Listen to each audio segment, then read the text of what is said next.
اعوذ باللہ من الشیطان الرجیم بسم اللہ الرحمن الرحیم۔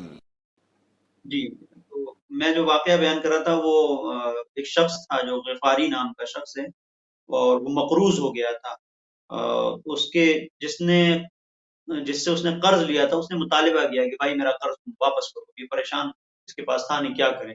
تو یہ آیا امام رضا علیہ السلام کی خدمت میں پہنچا۔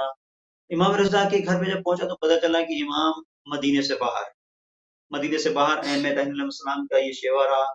مدینے سے باہر کھیت میں کھلیان میں ہوتے تھے، محنت مزدوری کیا۔ تو اس کو پتا چلا کہ امام علیہ السلام یہاں پر تشریف نہیں رکھتے، باہر ہیں۔ تو یہ تلاش کرتا ہوا امام علیہ السلام کو پہنچا۔ روایت یہ کہتی ہے کہ ماہ مبارک کا زمانہ، ماہ مبارک رمضان کا مہینہ تھا اور روزے چل رہے تھے۔ یہ وہاں پہ پہنچا تو دیکھا کہ شام کا وقت ہے، امام رضا علیہ السلام کام میں مشغول ہیں اور دیگر کام کرنے والے کھیتوں میں کام کر رہے ہیں، مزدور۔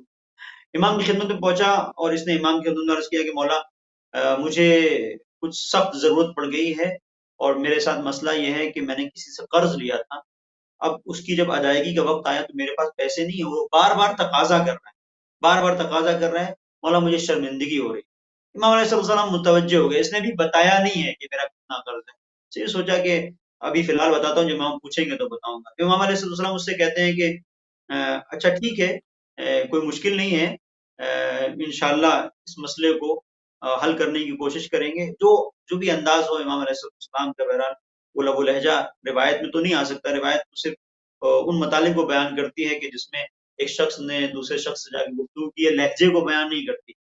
اب یقیناً شیریں اور دل نشین لہجے میں امام علیہ السلام نے مشکلات میں صبر کی تلقین کی ہو۔ تو یہ کہتا ہے کہ میں نے اپنی مشکل کو پیش کیا، امام علیہ السلام نے اس کو سنا، اور اس کے بعد امام مجھ سے مدینے کے بارے میں پوچھ رہے ہیں کہ مدینے کا حاکم کیسا ہے اور کیا معاملات چل رہے ہیں وہاں پر، جو والی ہے وہ لوگوں کی مشکلوں کو سنتا ہے نہیں سنتا ہے، کیا ہے۔ تو کہتا ہے کہ میں بار بار سوچ رہا تھا کہ میں نے اپنی بات کہہ دی، امام سن لیا اس کے اوپر، اور ایک اس طرح سے کوئی ایک اشارہ کہ ہاں معاملہ حل ہو جائے گا، لیکن بہت زیادہ اس کے اوپر توجہ نہیں کی۔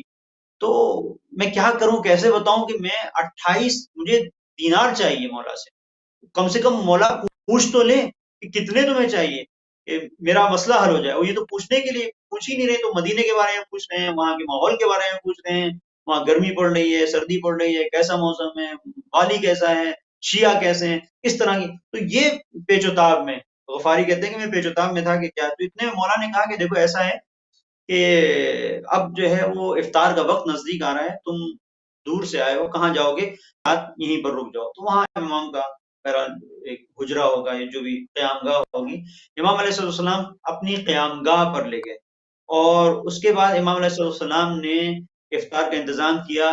غفاری کہتے ہیں کہ میں نے اور امام علیہ السلام نے افطار کیا، یقیناً نماز پڑھی ہوگی امام کے پیچھے، تو یہ بہرحال کیا مرتبہ ہے کہ امام معصوم کے پیچھے کو نماز پڑھنے کا موقع ملا۔ اس کے بعد جب وہ جانے لگے تو امام علیہ السلام نے، دیکھیں یہاں پر ایک یہ کرم ہے، یہ عطا ہے کہ ایک انسان اس منزل پر ہے، یہ شخصیت امام معصوم کی شخصیت، اس کو دیکھیں آپ کہ کس مقام پر، کہ ان چھوٹی چھوٹی ضرورتوں کی طرف بھی توجہ ہے کہ تم آئے ہو، تمہارے پاس سواری نہیں ہے، کسی کا انتظام کیا کہ تم اس کو چھوڑ کے آؤ، جہاں سے آئے اس کو چھوڑ کے آؤ، خادم سے کہا کہ چھوڑ کے آؤ، خادم چھوڑنے کے لیے گیا۔ تو اب جب تیاری ہو گئی کہ ہاں بھائی خادم ان کو چھوڑنے جائے گا، تو چلتے چلتے امام علیہ السلام نے ان سے کہا کہ تمہاری جو جہاں پہ تم لیٹے تھے، جو تمہارا بستر ہے، اس بستر کے نیچے، توشک کے نیچے ایک تھیلی رکھی ہوئی ہے، وہ تھیلی اٹھا لو اور یہ تمہاری ہے۔ اس نے تھیلی کو اٹھایا، اور جیسا کہ امام نے کہا تھا کہ میرا خادم ہے تمہیں چھوڑ دے گا، خادم کے ساتھ چلا۔ تو اب چل تو گیا، تھیلی بھی اس کے ہاتھ میں ہے، لیکن اس کے ذہن میں اب سوال کہ اس تھیلی کے اندر پتا نہیں اتنا ہے کہ نہیں جتنا میں نے کہنا چاہا تھا، میں نہیں کہہ سکا۔ 28 درہم کا میں مقبوض ہوں، 28 درہم اس کے اندر نہیں ہے۔ اب یہ پریشان، بہرحال پہنچا اپنی منزل پر، جا کے ظاہر ہے کہ سب سے پہلا کام یہ اس نے تھیلی کو کھولا، گنا 1 2 3 4، دیکھا کہ پورے 28 درہم۔ 28 درہم یا دینار کے بعد کچھ پیسے اور تھے، اس کے اوپر لکھا ہوا تھا کہ یہ 28 درہم تو تمہارے وہ ہیں جو میں نے اس لیے دیے ہیں کہ تاکہ تم اپنا قرض ادا کر سکو۔